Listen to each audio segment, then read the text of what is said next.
I believed in us. We were high school sweethearts, and our love story was the kind people dream of. 9 years of what I believed to be marital bliss shattered in an instant. It was a video message sent from an anonymous number that ripped my world apart. The video showed my wife at a bachelorette party a night she told me was just about harmless fun with her friends. It turned out to be far from that in the grainy footage. I saw her with a man, their actions clear and heart-wrenching. A tidal wave of betrayal washed over me. My heartbeat sounded loud in my ears. The video ended. But the image kept playing over and over in my mind. The woman I loved, the woman I trusted, was leading a life I knew nothing about. I felt a strange combination of anger, heartbreak, and annoying sense of confusion. How did we get here? Was our love not real? I felt as though I was teetering on the edge of a precipice, the ground crumbling beneath me. I knew. Then I couldn't let this slide. The love I had for her. The memories we made. They demanded truth. I needed to know the extent of her infidelity. So with a heavy heart and a need for answers, I decided to hire a private investigator. It was a step I never thought I'd have to take. But here I was faced with the unthinkable. This was just the beginning of the unraveling. The day after the video arrived, I woke up with a purpose. The dull ache in my chest hadn't subsided. But there was a newfound determination in me. The decision to hire a private investigator was not taken lightly. It felt like admitting that my marriage was beyond saving, yet I needed answers. A full understanding of the depth of my wife's betrayal. I spent the morning researching, sifting through local private investigation firms. I saw an experienced professional, someone who could discreetly uncover the truth. I finally settled on a firm with a stellar reputation for handling delicate domestic cases. I made the call, and within minutes, I was pouring out my story to a stranger. The voice on the other end was calm, reassuring, and professional, promising to handle the case with utmost discretion. As I hung up the phone, I felt a strange mix of relief and dread. Relief because I had taken a step towards the truth. Dread because of what that truth might reveal. I looked around our home, the home I thought was filled with love and trust. It felt different now, tainted by the bitter sting of betrayal. The private investigator would start work. The next day, I braced myself for what was to come. And as I did, I realized that this was more than just about uncovering my wife's secrets. It was about me taking control, reclaiming my life from the devastation that had been thrust upon me. The path to truth was set, and there was no turning back in the days that followed. The private investigator began his work in earnest. The first set of reports came in just a week after the investigation began. As I read through them, my heart sank. My wife had not just cheated at the bachelorette party. She had been leading a double life for the past 2 years, meeting multiple men at hidden corners of our city, leaving a trail of deceit that now lay bare before me: photographs, text messages, and even audio recording. The evidence was overwhelming. I felt a cold anger welling up inside me as the woman I thought I knew became a stranger in front of my eyes. Her laughter echoed in our home, a haunting reminder of the duplicity that had been living with me. Each revelation brought with it a fresh wave of pain, but it also brought clarity. The late-night phone calls, she said, were from work, the weekend trips with her girlfriends. The times when she seemed distant, it all started to make sense. As I sifted through the evidence, I felt a strange sense of vindication. My suspicions were confirmed. And while the truth was agonizing, it was better than the torment of uncertainty. The investigation had provided me with a solid ground to stand on, a foundation upon which I could start rebuilding my life. Little did I know this was only the beginning of my journey towards reclaiming my life with the bitter truth laid bare. I knew I needed to protect myself, and that meant securing my finances. The thought of my wife, the woman who had betrayed me, having access to my hard-earned money was repulsive. I spent the next day meeting with my bank, opening 2 new accounts in my name alone. It was an arduous process filled with endless paperwork. But every signature felt like a step towards my independence. Next, I removed my wife from my life insurance policy. It felt surreal erasing her name from a document that at once signified our mutual trust and commitment. I knew this was just the beginning of the long bureaucratic journey of disentangling our lives. But it was a necessary step. Finally, I closed our joint credit card account. These cards, once symbols of our shared life and dreams, had become reminders of our shattered trust. I cut them up, each snip of the scissors. Echoing the finality of my decision throughout the day, I was fueled by a sense of urgency, a drive to take control of my life. Again, I was determined not to be a victim, but to be the architect of my own future. And while the emotional wounds were still raw, these practical steps gave me a sense of empowerment. I was not just reacting to my wife's betrayal, but proactively protecting myself. It was a small victory in a sea of turmoil, but it was my victory. And for now, that was enough. With my financial house in order, the next step was clear. I needed to seek legal counsel. It was time to make this separation official, to start the process of legally detaching myself from the woman who had broken our vows. I contacted a local attorney renowned for his expertise in handling complex divorce cases. I laid out the evidence before him. The pile of photographs, text messages and audio clips, each one a dagger in my heart. He listened attentively, his face a mask of professional empathy. When I was done, he assured me that the evidence was substantial and that it would significantly influence the proceedings in my favor.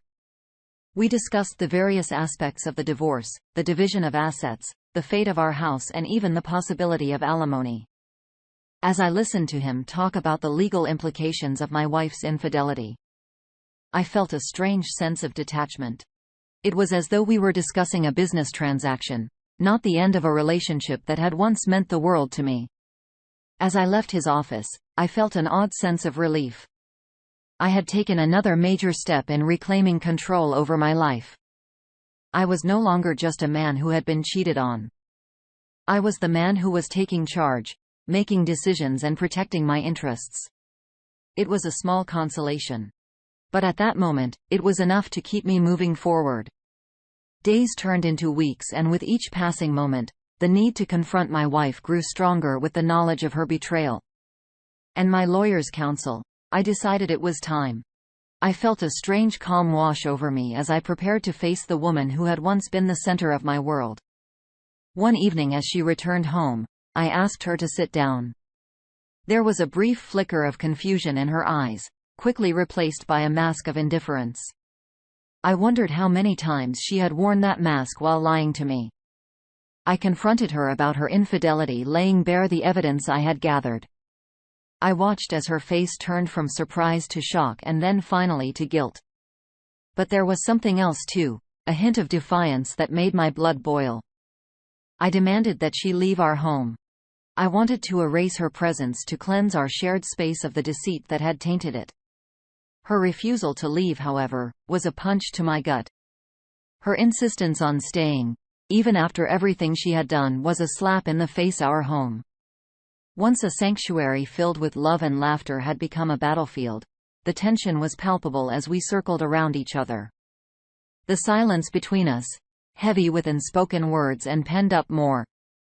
Yet amidst the chaos and pain, I found a shred of comfort in the confrontation. I had stood up for myself, faced a woman who had betrayed me, and demanded the respect I deserved. It was a small victory, but it was mine. And in that moment, it gave me the strength to keep fighting. My wife's refusal to leave the house was a harsh blow. It felt as if she was mocking me, insisting on her presence in a home that no longer felt like ours. Despite the confrontation and the evidence of her infidelity, she seemed determined to hold her ground in my frustration. I sought advice from my lawyer. The news was less than favorable. Despite the house being mine, I couldn't legally force her to leave the marital home until after the divorce was finalized. It was a bitter pill to swallow. The walls of our house, once filled with love, now felt like a prison. Living under the same roof with her was unbearable. Each shared glance was a reminder of her betrayal. Each encounter, a test of my patience. I felt a growing resentment towards her, an emotion that was new and unwelcome. However, I couldn't let her refusal to leave break me. I was already in the process of reclaiming my life. And I wasn't about to let her defy and stop me. I retreated into myself, choosing to focus on my well-being and the legal proceedings at hand. The house was no longer at home, but a battleground where we coexisted in uncomfortable silence. Yet in the midst of this tense standoff, I held my ground.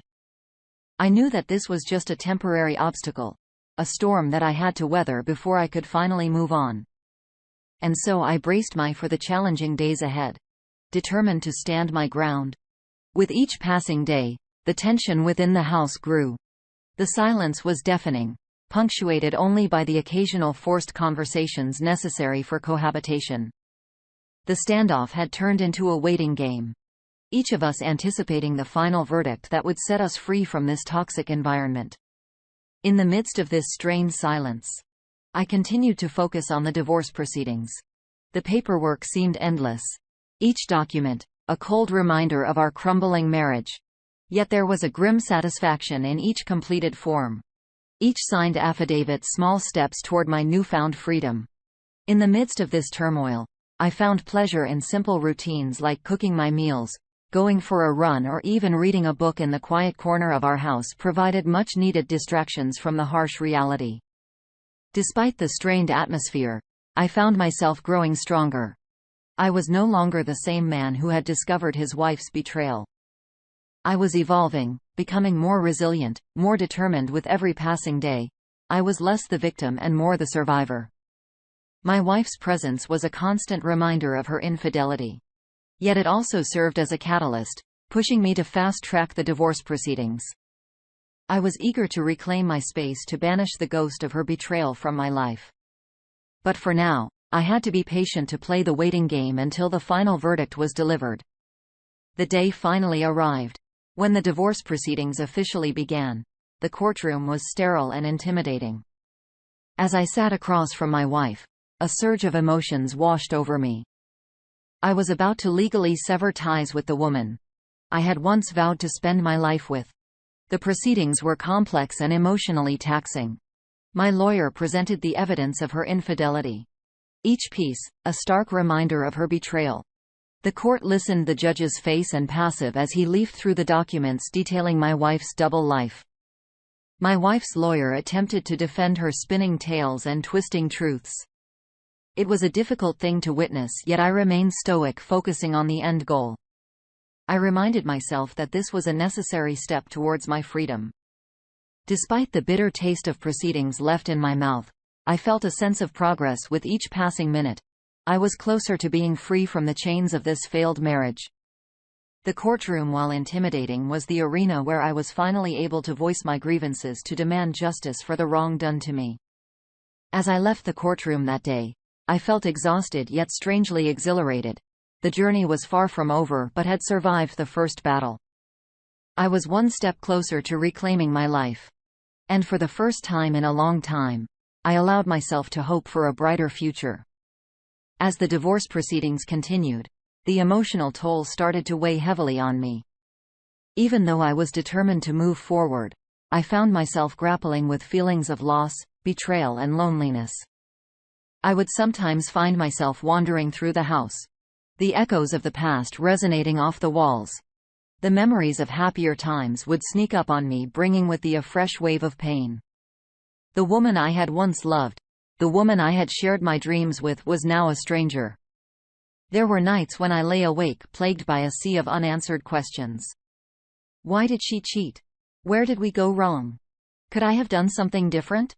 These thoughts would spin around in my head, leaving me feeling lost and confused. Despite the pain, I knew I had to confront these emotions. I allowed myself to grieve, to feel the loss. There was a part of the healing process, a necessary step towards moving on in the midst of this emotional turmoil. I found peace in unexpected places. The chance meeting with an old friend led to regular coffee catch-ups. A neglected hobby was rediscovered, providing a welcome distraction. Slowly, I started building a support system, drawing strength from these small yet significant connections. The emotional struggle was real and it was hard, but I was learning to navigate it, finding my way through the storm one day at a time. And with each passing day, I felt a little stronger, a little more resilient. I was not just surviving. I was learning to thrive.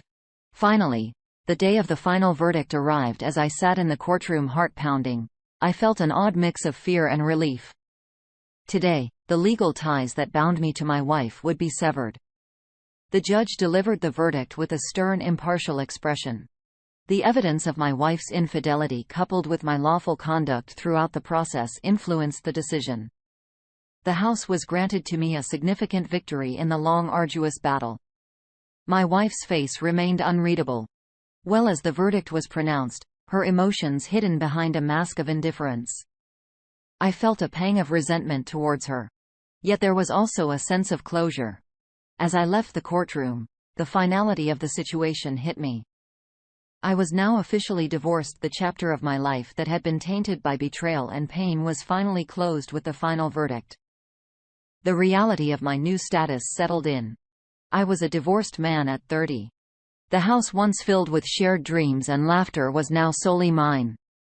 It felt larger, emptier, yet it was a canvas ready for a fresh start in the days that followed. I began the process of removing her presence from my space. I packed up her belongings. Each item, a bitter reminder of our shared past. I rearranged the furniture, painted the walls a new color, and even adopted a dog. A long-held dream of mine that she'd always vetoed. Yet the quiet was sometimes too loud. The absence of her presence was a constant reminder of the void that the end of our marriage had left in my life. I found myself grappling with the loneliness that the silence brought. But I also found moments of peace in it. Despite the pain, I started to see the glimmers of a new beginning in the aftermath.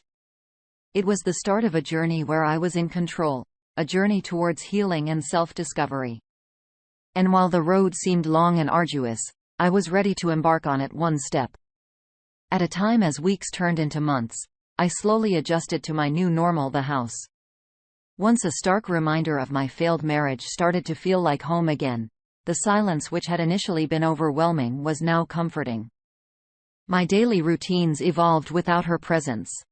I started cooking for myself, trying out recipes that I had always wanted to. I spent evenings reading in the quiet corner of the house or playing with my new dog. I started to rebuild my social life, reconnecting with old friends and making new ones. I took up hobbies that I had long neglected, finding joy in activities that I had forgotten about. I also started therapy, a decision that proved instrumental in my healing process. It provided a safe space to process my emotions, to understand my feelings of betrayal and grief, and to learn how to trust again. Adjusting to the new normal was not easy. There were moments of loneliness, moments when the weight of the past threatened to pull me down. But with each passing day, the pain grew a bit, replaced by a newfound sense of hope. I was learning to live again, to find joy in the small things and to look forward to the future. The healing process was slow and often painful, but I was committed to it. I started to understand that it was the linear journey. There were days when I felt strong and optimistic, and there were days when the pain seemed unbearable. But I held on, knowing that each day was a step towards healing. Therapy was a significant part of my healing journey. It helped me unpack the layers of betrayal, resentment, and grief. It helped me understand that it was okay to feel the way I did, that healing took time. I started to learn how to forgive, not for her, but for me. I started to indulge in self-care, taking time each day to do something that made me happy, whether it was reading a book, going for a run, or simply sitting in my backyard with my dog. These moments of solitude were therapeutic. I also started journaling, a practice that proved to be incredibly cathartic. Writing about my feelings, my fears, and my hopes helped me process my emotions. It provided an outlet for the whirlwind of emotions that often threatened to consume me. Through this healing process, I realized that I was more than just a man who had been cheated on. I was a survivor, a fighter. I was someone who had faith, betrayal, and heartbreak, yet was still standing. And with each passing day, I was becoming stronger. The year had passed since the day I discovered my wife's betrayal. It felt like a lifetime ago. I was not the same man I was back then. I had grown, evolved, and healed. I had weathered the storm and emerged stronger. I was finally able to look back at the past without the sharp sting of betrayal. I accepted that my marriage was a part of my life that had ended, a chapter that had closed. It was a part of my journey, but it did not define me as I sat in my house. I felt a sense of peace wash over me. The walls that once echoed with deceit were now filled with hope and resilience. The rooms that once felt cold and empty were now filled with warmth and love for myself. I felt ready to move on, to open myself up to new experiences, new people. The thought of dating again was both exciting and terrifying, but I knew I was ready to take the leap. I was ready to explore this new chapter of my life. My journey had been a roller coaster of emotions filled with heartbreak and healing. But as I looked back, I realized that it was also a journey of self-discovery and growth. I had faced the worst and had come out stronger. I was ready for whatever life had in store for me. And so, with a sense of optimism and hope, I stepped into the new chapter of my life. I forgot to add. My ex-wife was thrown in jail for driving under the influence. A few months after the divorce, she had lost her job, moved back in with her mom,